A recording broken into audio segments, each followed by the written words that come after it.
Good morning, dear students. You have joined the online classes, and I have before them today. I have also sent the videos. You have prepared their notes during the COVID-19 vacations. Now, today I will repeat all chapters which I have sent from video on that time. Today we have discussed about the first cities of Harappa civilization. इन पुरानी किताबों में इस chapter को brick, caves and bones के नाम से दिया गया है। आप बिल्कुल भी इसमें कंफ्यूज मत होइएगा कि चैप्टर को नाम को पुरानी किताब में कुछ और दिया गया है, नए नाम में कुछ और दिया गया है। कंटेंट सेम है, इसमें कोई भी प्रॉब्लम नहीं आनी चाहिए। आपके सारे टॉपिक सेम है, आपको समझना है। जस्ट बिफोर वीडियो में, लास्ट वीडियो में मैंने आपको बताया था कि where is Harappa civilization situated, how we can show on a map the place where the civilization is found, which person had discovered the civilization. Today I repeat them about the civilization. You know, before the discovered of the Harappa civilization, we know that Mesopotamia is the oldest civilization, but civilization जिसके discover होने के बाद हमें ये पता चला कि in that time when the Mesopotamia was is growing in advance in the primary stage, and that time our civilization, Harappa civilization was present in urban structure. Our civilization was very developed in those times. For all of this reason, we say that Harappa civilization is the oldest civilization of the other civilizations. कौन सी ऐसी चीज़ें हैं जिनके आधार पर हम ये पता करते हैं कि हड़प्पा की जो या कोई भी सिविलाइजेशन का ग्रोथ क्या है? ये जो हमें ग्रोथ दिखता है कि सिविलाइजेशन का ग्रोथ किस आधार पे हो रहा है, या डिपेंड करता है कि ये जो सिविलाइजेशन के अंदर जो हमें टूल्स मिलते हैं जिससे हम उसके एज पता करते हैं कि कौन ओल्ड है। वह जो उसके टूल्स होते हैं, सी टाइड्स होते हैं, उसके बाद एनिमल मोपेड्स होते हैं, सील्स होते हैं, टूल्स होते हैं, बोन्स और एनिमल्स बोन्स होते हैं, जिसके आधार पे हम कार्बनाइजेशन करते हैं, डिक्लेयर करते हैं कि कौन सिविलाइजेशन कितनी पुरानी है। From the evidence we have find from the Harappa, Mohenjodaro, Lothal, Kalibanga, that place we have found the many evidence of about this civilization. We have found our civilization beginning before the 3000 year, near about 2900 BC to 1900 BCE. ये पूरा हमारी सभ्यताएं थी। इस total जो civilisation थी इनको हम two part में करते हैं, एक प्री मेच्योर, एक प्री सिविलाइजेशन, दूसरा मेच्योर सिविलाइजेशन। प्री सिविलाइजेशन के बीच में हमें एग्रीकल्चर के फॉर्म मिलते हैं कि उस सिविलाइजेशन में वो हड़प्पा के लोग क्या करते थे, उनकी स्ट्रेटजी कैसी थी, उनका लिविंग स्टैंडर्ड क्या था, और हम इसका क्लासिफिकेशन उनके बिगनिंग से कर सकते हैं, एग्रीकल्चर टेक्नोलॉजी के आधार पे कर सकते हैं कि pre mature technology, pre Harappan civilization और मेच्योर हड़प्पा सिविलाइजेशन में डिफरेंसेस कहाँ आता है। अगर हम बात करते हैं कि जो हमारे पुराने जो एविडेंस मिले थे जिनमें पॉटरी थी, पॉटरी सील्स थे, एनिमल्स बोन्स थे, या उनके जो सील्स के ऊपर जो आर्ट डिफाइन की जाती थी, उस आधार पर हम एनालाइज करते हैं कि ये जो प्राइमरी स्टेज के सब्सिस्टेंस जो चीज़ें थी, जो एग्रीकल्चर बेस पे डिपेंड करती थी या जो हंटरिंग के ऊपर डिपेंड करती थी, या लगभग नियर अबाउट सिमिलरिटीज मिलती हैं हमें मेच्योर सिविलाइजेशन में और प्रीवियस सिविलाइजेशन जो हड़प्पा की थी, दोनों में दिखती है। मेन डिफरेंसेस हमारे कहाँ से डेवलप होते हैं, जिसके आधार पर हम ये कह सकते हैं कि कि यह सिविलाइजेशन कितनी डेवलप्ड थी। अब एग्रीकल्चर के एविडेंस हमें कालीबंगा में मिलते हैं, राजस्थान के धौलावीरा में मिलते हैं, कालीबंगा में जुते हुए खेत मिलते हैं। एग्रीकल्चर में हमें वीट, बार्ली, जलेबी, अनाज, उसके बाद ये सारी चीज़ें मिलती हैं। उसके साथ साथ हम कहेंगे राइस के मिलते हैं, पर राइस बहुत कम मिलते हैं। इसके साथ एग्रीकल्चर टेक्नोलॉजीज में टूल्स हमें मिलते हैं। किस टाइप के टूल्स हमें ऐसा मिलते हैं, राजस्थान के उस स्थान पे धौलावीरा और उस जगह पे पता चलता, कुछ स्थान पे पता चलता है कि वहाँ पे मिट्टी के आगे मिट्टी पर हल बने हुए हैं, जो कि ऐसे संकोट के बने हुए हैं। ऐसे लगता है कि जैसे वो मिट्टी की क्रॉप्स को खोदने के लिए हल का यूज करते थे। जुते हुए खेत वहाँ पे जो अंदर पाए गए थे, तो उसमें ऐसा बेड़ी बेड़ी बनी हुई, ऐसा लगता था कि खेत को उन्होंने एक सिस्टम डेवलप किया है कि खेती करने का कैसे वो करते थे। तो ये जो सिमिलरिटी थी वह प्री सिविलाइजेशन में सेम मिलती थी, और न्यू सिविलाइजेशन में भी जो है मैच्योर सिविलाइजेशन की जो हड़प्पा की, दोनों में डिफरेंसेस। जब हम कहते हैं कि अर्बन थे, तो इसका जो हमें सबसे बड़ा एविडेंस मिलता है मोहनजोदाड़ो। मोहनजोदाड़ो में जब उसका खुदाई की गई, उसे डिस्कवर किया गया, उसे निकाला गया, तो मोहनजोदाड़ो का और एक प्लांट अर्बन सेंटर था। इस प्लांट अर्बन सेंटर से इसलिए कहा गया क्योंकि यहाँ पर जब खुदाई की गई तो we have found the bricks, bag जो कि या तो खंजर से ब्रेक किया गया हो, या तो उसे ये गर्म भट्टी के साथ उसे किया गया ताकि पक्की ईंटों के प्लान मिले थे और अस्तर मिले थे। वहाँ की नगर की संरचनाएं मिली थी, नगर की संरचनाएं मिली थी। उस आधार पे इसे अलग अलग तरीके से डिवाइड भी किया गया था। जो वहाँ प्लांट सिविलाइजेशन की ज़्यादा उसकी खुदाई की गई, तो देखा गया कि जो शहर थे वो डिवाइडेड थे। शहर का एक रूपरेखा बनी हुई थी, और वो जो रूपरेखा जो सिविलाइजेशन मोहनजोदाड़ो में बनी हुई थी, उसका सबसे बड़ा जो एग्जाम्पल था कि वहाँ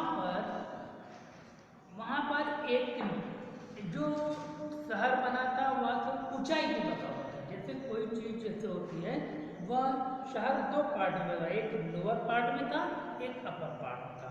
तो जो लोअर पार्ट का था वो बड़ा था और अपर पार्ट वाला छोटा था। तो जो और ये दोनों जो सिटीज थे वो वॉल से घिरे हुए थे। एक चारों जो वॉल की एक संरचना थी, जैसे लगता है किलेबंदी की गई, एक बड़ी सी सोसाइटी है, उसने अपने आप को डेवलप किया हुआ था, लोग रहे, और उसकी सुरक्षा के लिए एक बड़ा सा उन्होंने चारों वॉल कर दिया गया कि एंट्री नौ एक किलेनुमा की संरचना बनाई गई थी, जिस आधार पर होता है। और ये ईंट पाई गई थी। सबसे बड़ी विशेषता कि वो जो वेब ईंट पाई गई थी उसका रेशियो एक बराबर था।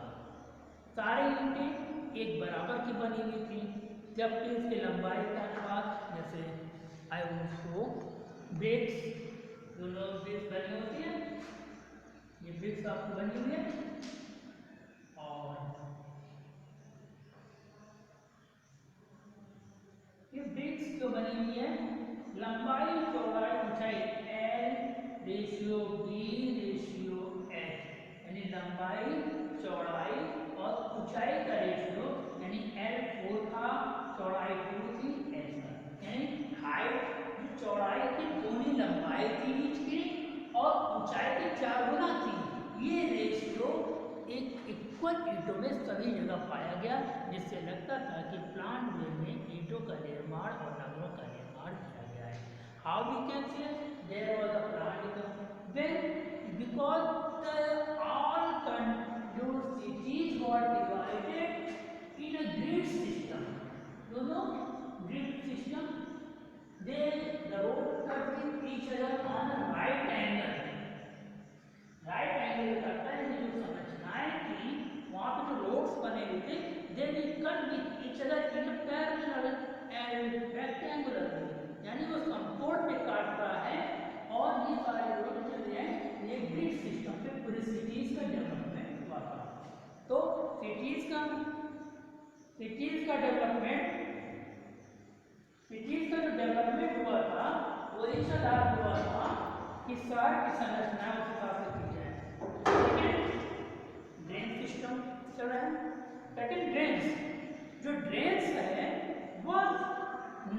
drain system was a very important part of the Mohenjo-daro places are the Harappan civilization because by having a planned way of the drainage system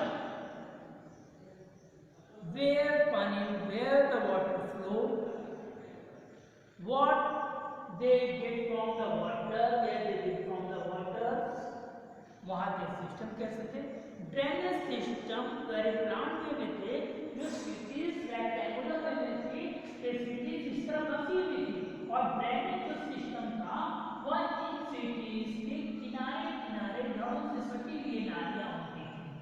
ये नालियाँ जो है घरों से सटी and also they was made by the back bricks, ये भी जो है पक्के ईंटों के बने हुए थे। इसके बाद ड्रेनेज जो प्लान स्टफिंग, तो यहाँ पर गलियों से जोड़ते मतलब जा रहा है, उसके बाद प्लान में भी नाली का निकालना था। इसके जो सबसे इम्पोर्टेंट चीज थी वहाँ की जो स्थापत्य कला कहते हैं, जिसे हम कहते हैं कि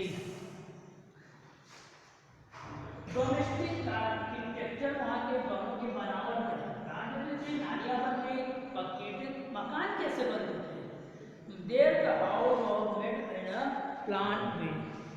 प्लान वे मीन्स कि इस तरह बनाया जाते हैं कि एक एंट्री सिविलाइजेशन जो प्लान वे में डेवलप होती है कि house was made in a certain plan, there was courtyard was in a center and the other house was made around, the rooms were made around there, और उस courtyard जो था central place, वहाँ population को शीर्ष पे वहाँ पे डिस्कशन करती थी, वहाँ पे जो वो सेंटर पॉइंट था और एक रूम जो आगे रूम में एंट्रेंस था उसके सामने बाथरूम होता था और उसी के अंदर वॉल पे कुएं बने होते थे।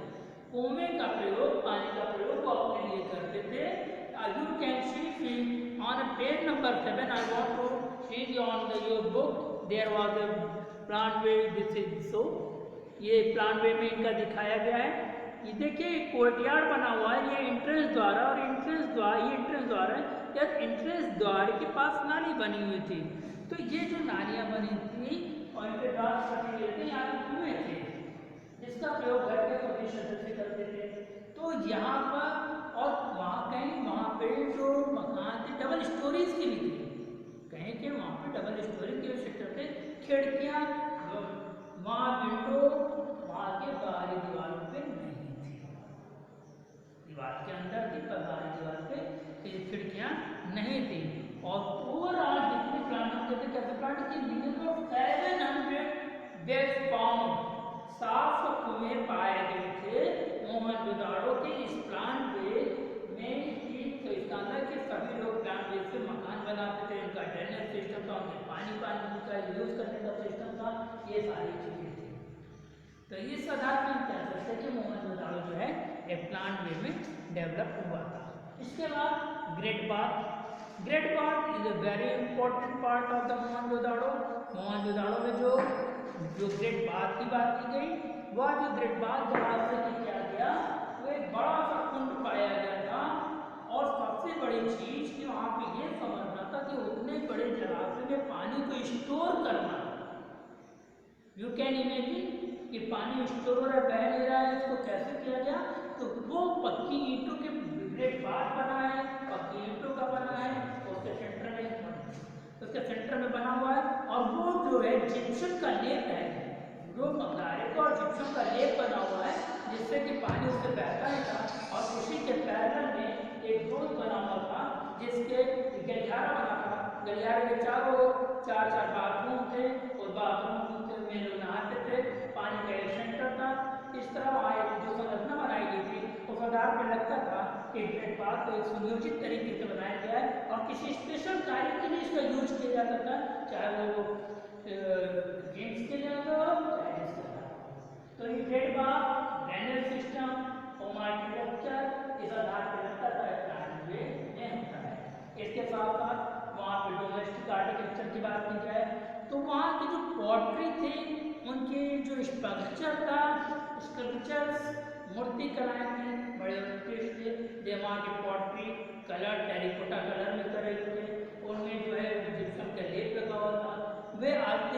Also use the gold, Nicholls and irons, ये सारे भी एविडेंस मिलते हैं जिसमें आप ये कर सकते हैं कि डोमेस्टिक आर्किटेक्चर का उसका डेवलपमेंट अच्छा होता है। नाउ आज हम सिर्फ इतने पे बात करते हैं। नेक्स्ट वीडियो नेक्स्ट टाइम पे हम आपको इसको देंगे। इसके बाद हम आपको ऑनलाइन क्लासेस के जरिए इसको और भी एक्सप्लेन करेंगे। आप ऑनलाइन क्लासेस में ज्वाइन कर लीजिए और जो बच्चे नहीं जुड़े हैं उनको भी आप प्रेस करिए कि वो ऑनलाइन क्लासेस में जुड़ें, अपना रजिस्ट्रेशन भी कराएं और कंटिन्यू नोट्स भी बनाते रहें। That's all, have a nice day.